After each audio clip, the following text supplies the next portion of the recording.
Hello, so good morning students. So today I am going to discuss with you the first topic preamble, जिसके आपको थोड़ा idea मिल जाएगा कि कैसे हम अपनी क्लासेस मतलब क्या पढ़ाने का तरीका रहेगा, कैसे आप अपने नोट्स बना पाएंगे. I will be uploading the notes as well with you. So what does the preamble mean? So the word preamble is taken from a Greek word preambulus. Preambulus means go before the introductory part. So इससे हम simple एक अपने mind में एक word ला सकते हैं कि preamble का सिंपल मतलब है कि किसी भी चीज़ का एक इंट्रोडक्शन जो इंट्रोडक्टरी पार्ट पढ़ के आपको पता चलता है कि उसके अंदर है क्या. जैसे आप किसी भी बुक को लेते हो उसके फर्स्ट पेज में लिखा होता है कि उसके अंदर आप कौन से चैप्टर्स पढ़ेंगे, किस चीज़ के बारे में पढ़ेंगे. सेम preamble हमारे कॉन्स्टिट्यूशन का इंट्रोडक्टरी पार्ट है. सो जो मेन क्वेश्चन है व्हाट इज प्रियम्बल मैंने जैसे आपको सिंपल लेमैन लैंग्वेज में बताया कि वो इंट्रोडक्शन है किसी भी मतलब हमारे कॉन्स्टिट्यूशन का, किसी भी का भी नहीं. सो प्रियम्बल जो है हमें हमारे कॉन्स्टिट्यूशन के ऑब्जेक्टिव्स, रेजोल्यूशंस, लेजिस्लेशन, लॉज इन सब के बारे में बताता है जो भी हमारे कॉन्स्टिट्यूशन का मेन आइडिया है. Purpose, philosophy, its uses, its ideas, इन सब के बारे में हमें प्रियम्बल से पता चलता है. ये जो चीज़ इंपॉर्टेंट हो जाती है, who drafted the preamble draft किया गया पंडित जवाहरलाल नेहरू जी के थ्रू ऑन 13 दिसंबर 1946 में. उन्होंने ऑब्जेक्टिव रेजोल्यूशन रखा कॉन्स्टिट्यूएंट असेंबली के सामने. उस ऑब्जेक्टिव रेजोल्यूशन में हमारे प्रियम्बल को ड्राफ्ट करने के बारे में लिखा गया. सो ऑन 22 दिसंबर 1947 प्रियम्बल को एक्सेप्ट किया गया कॉन्स्टिट्यूएंट असेंबली में. हमारा जो प्रियम्बल है वो एक बार अमेंड हुआ है 42nd अमेंडमेंट के थ्रू, जिसके थ्रू हमारे 3 वर्ड्स ऐड किए गए, सेकुलर, सोशलिस्ट, इंटेग्रिटी. ये 3 वर्ड्स हमारे 42nd अमेंडमेंट के थ्रू आए. ये भी आपके क्वेश्चंस प्रीलिम्स में आए हैं और एसएससी में रिपीटेडली ये क्वेश्चन आता है. तो आप इन चीज़ों को प्लीज़ याद रखें. ये जो छोटे छोटे वर्ड्स हैं मैंने उसी हिसाब से नोट्स ये बनाए हैं, उसी हिसाब से मैं इस चैप्टर को लेके चल रही हूँ जिस हिसाब से क्वेश्चन फ्रेम होते हैं. सो नेक्स्ट हमारा आता है why is preamble important. Preamble इतना इम्पॉर्टेंट क्यों है? प्रियम्बल इम्पॉर्टेंट इसलिए है क्योंकि हम अगर देखें कि प्रियम्बल हमें बताता है कि हमारे कॉन्स्टिट्यूशन का सोर्स कौन है, हमारे कॉन्स्टिट्यूशन का, हमारे रूल्स एंड रेगुलेशंस का सोर्स कौन है. उसमें फर्स्ट लाइन में आप पढ़ेंगे तो वी द पीपल क्या डिपेक्ट करता है? We the people of India, कि हमने खुद अपना कॉन्स्टिट्यूशन ड्राफ्ट किया. वो कैसे? जो हमारी कॉन्स्टिट्यूएंट असेंबली बनी वो हमारी कॉन्स्टिट्यूएंट असेंबली सिलेक्ट होने के साथ बनी, इलेक्टेड होके बनी. तो उस कॉन्स्टिट्यूएंट असेंबली में क्या था कि हमने खुद अपने जो मेंबर्स हैं उनको इलेक्ट किया, उन्होंने हमारे बिहाफ पे बनाया.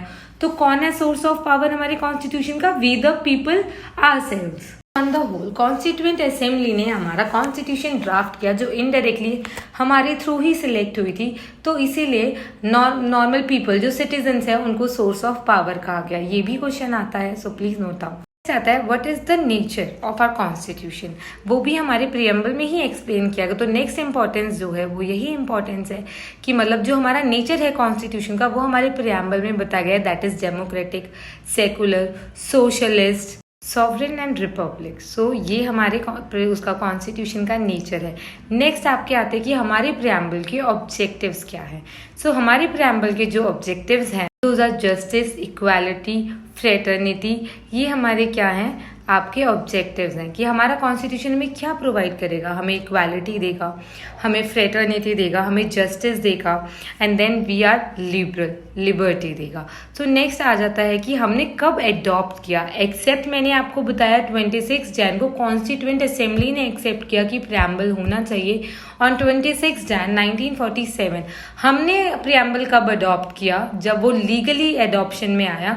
द डेट वाज जो प्रियम्बल है वो एक साथ अडॉप्ट करके आया विद कॉन्स्टिट्यूशन. तो कॉन्स्टिट्यूशन का पार्ट प्रियम्बल बना और हमने पूरा कॉन्स्टिट्यूशन अपना अडॉप्ट किया ऑन 26 जैन 1949. ऑन 26 जैन 1949 में हमने अपना कॉन्स्टिट्यूशन अडॉप्ट किया.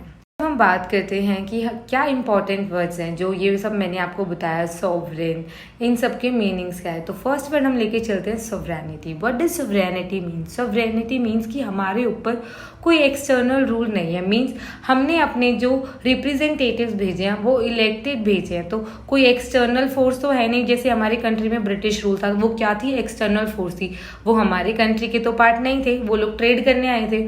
तो ऐसा कोई जब हम इंडिपेंडेंस हुआ हमारा तो हमने क्या किया कि हमारा जो मतलब सोवरेनिटी हमने सबसे पहले अडॉप्ट किया कि अब कोई हमारा एक्सटर्नल कोई फोर्स नहीं है जो हमें रूल्स एंड रेगुलेशन अडॉप्ट करने के लिए बोल रहे हैं। So we are free now, we are independent now. जो नेक्स्ट वर्ड आता है वो है आपका 42nd अमेंडमेंट में ऐड हुआ था सोशलिस्ट। सो सोशलिस्ट हम महात्मा गांधी जी एंड जवाहरलाल नेहरू के जो कंसेप्ट थे सोशलिस्ट के ऊपर, जो थॉट्स थे, उन पे ही हमारा ये सोशलिस्ट मॉडल बेस्ड है, मार्क्सिज्म पे नहीं बेस्ड है। तो वो क्या है कि वो है वेलफेयर स्टेट, कि हमारा स्टेट कैसा होना चाहिए, वेलफेयर होना चाहिए। जो भी पॉलिसीज आए, जो भी रूल्स एंड रेगुलेशंस आए, वो सबके वेलफेयर के लिए आए। जो भी हमारे फंडामेंटल राइट्स हो, जो भी हम ड्यूटीज लाए, उससे सारे इंडिविजुअल्स का वेलफेयर हो। So we had a socialist model which means welfare state. Next word आता है secular. Secular was also adopted after 42nd amendment. ये ऐड हुआ था 42nd अमेंडमेंट के बाद ही सेम। तो हमारा जो सेकुलरिज्म मॉडल है वो पॉजिटिव सेकुलरिज्म मॉडल है। कई जगह सेकुलरिज्म पॉजिटिव नहीं है, स्टेट के रिलीजन है वही फॉलो करना पड़ता है। सेकुलरिज्म मीन्स हमारे स्टेट का कोई पर्सनल रिलीजन नहीं है, उनके लिए हर रिलीजन इक्वल है, वेदर वी आर हिंदू, मुस्लिम, पंजाबी, सिख, ईसाई और एनीथिंग, राइट। और दूसरी बात ये कि कोई भी किसी भी रिलीजन को अडॉप्ट कर सकता है, प्रैक्टिस कर सकता है, प्रोफेस कर सकता है। तो सेकुलर वर्ड से हमें ये पता चलता है स्टेट का कोई पर्सनल रिलीजन नहीं है और हम किसी भी रिलीजन को एंजॉय कर सकते हैं, सेलिब्रेट कर सकते हैं, और even we can do patronage, और या फिर हम डोनेशन भी किसी भी उसको कर सकते हैं, हम प्रमोट किसी को भी कर सकते हैं, बस दूसरे कल्चर को हार्म करे बिना। Next word is democracy. We have a democratic government, ये भी प्रेम्बल में वर्ड आया है। तो what does democracy means?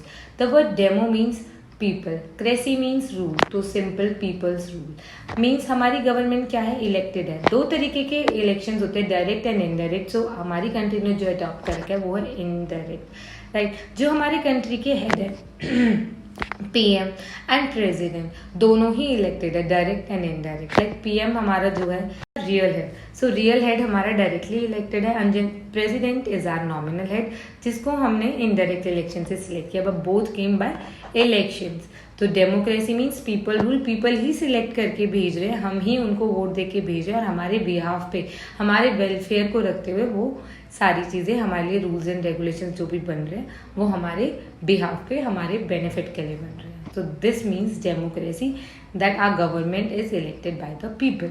Next word is republic. What does republic means? In simple words republic means कि जो हमारा हेड है वो इलेक्टेड है। जैसे मैंने डेमोक्रेसी में बताया कि हम अपना पीएम इलेक्ट करके भेज रहे हैं, जो हमारे नॉमिनल हेड है प्रेसिडेंट वो हमारे इनडायरेक्ट इलेक्टेड हैं। तो क्या कहते हैं, रिपब्लिक मीन्स कि हमारा जो हेड है वो हेरिडिटरी नहीं है। मतलब जैसे आपने ऋतिक रोशन की मूवी में सुना होगा, राजा का बेटा राजा बनेगा, ऐसा कुछ नहीं है। इलेक्ट करके हमारे हेड्स हैं, वही चीज़ें हैं रिपब्लिक में कि कोई फोर्स नहीं है, और ऐसा भी कुछ नहीं है कि गवर्नमेंट चेंज नहीं होती है, गवर्नमेंट भी चेंज होगी, इलेक्शंस टाइम टू टाइम होंगे। वी आर रिपब्लिक, कोई हमारे पर फोर्स नहीं है। अगर हमारी गवर्नमेंट वर्क नहीं करेगी ढंग से, वी हैव अ पावर कि हम एक साथ मिलकर उनको हटा सकते हैं। नो कॉन्फिडेंस मोशन आपने सुना होगा, वो हम आगे के चैप्टर्स में और अच्छे से पढ़ेंगे। What does no confidence motion means? तो जो रिपब्लिक मीन्स हमारा जो हेड है वो इलेक्टेड है, पीपल ने उनको इलेक्ट करके भेजा है। कोई मतलब हेरिडिटी टू हेरिडिटी नहीं चल रहा है, कोई किंग क्वीन रूल नहीं है, कोई बाहर से इलेक्ट करके नहीं भेज रहा है। This means Republic. बताऊंगी मेंस पॉइंट ऑफ व्यू से, मतलब ये प्रीलिम से भी आते हैं दोनों केसेस, पर मेंस पॉइंट ऑफ व्यू से इसका प्रियम्बल से जो चैप्टर का क्वेश्चन बनता है, ज़्यादातर रिपीटेड देखा गया है 5 to 10 ईयर्स के एनालिसिस में, वो है कि एक क्वेश्चन रेज हुआ, ठीक है, बैरूबरी केस में एक क्वेश्चन रेज हुआ कि is preamble part of the constitution. ये दो केसेस अगर आप मतलब ये क्वेश्चन आता है कि प्रियम्बल कैसे पार्ट बना कॉन्स्टिट्यूशन का या कब अडॉप्ट हुआ, तो आपको ये दोनों केस लिखने पड़ेंगे। तो I am just going to explain this now. Case था re Berubari union and exchange of enclaves. ये जो केस था इसमें क्या था कि आर्टिकल 368 जो है पार्लियामेंट के पास, उसमें ये है parliament can amend any part of the constitution without उसके बेसिक स्ट्रक्चर को चेंज करे हुए, राइट। तो इस केस में क्या हुआ कि मतलब जो केस था उसमें ये नोटिफिकेशन आई, ये बोला कोर्ट ने कि नहीं, प्रियम्बल पार्ट नहीं है कॉन्स्टिट्यूशन का। उन्होंने एक चीज़ नोटिस नहीं करी कि प्रियम्बल को भी हम ऐसे ही अडॉप्ट किया, हमने ऐसे ही इनैक्ट किया जैसे हमने बाकी पार्ट्स ऑफ द कॉन्स्टिट्यूशन को अडॉप्ट किया था, जैसे हमने अपने फंडामेंटल राइट्स लिए थे। तो उस टाइम कोर्ट ने ये चीज़ ध्यान में नहीं रखी, तो उन्होंने बोला कि नहीं, प्रियम्बल कॉन्स्टिट्यूशन का पार्ट नहीं है और हम उसे अमेंड नहीं कर सकते हैं या फिर चेंज नहीं कर सकते हैं। देन आपका ये जो केस आया ये आपके ईयर में था, 1960 का केस था, तो ये 1960 में कोर्ट ने कहा कि ये पार्ट नहीं है। नेक्स्ट हमारा आया केशव नंदा भारती केस। केशव नंदा भारती केस में ये कहा गया कि ये जो 368 की पावर है, फिर केशव नंदा भारती में कोर्ट ने इन चीज़ों पे ध्यान दिया कि यस प्रियम्बल को भी हमने ऐसे ही अडॉप्ट किया है, इनैक्ट किया है जैसे कि हमने बाकी पार्ट्स को किया है। तो उसमें क्या हुआ कि प्रियम्बल को पार्ट ऑफ कॉन्स्टिट्यूशन माना गया। येस वी कैन अमेंड, हम उसको अमेंड कर सकते हैं, लेकिन हम उसके बेसिक स्ट्रक्चर को चेंज नहीं कर सकते।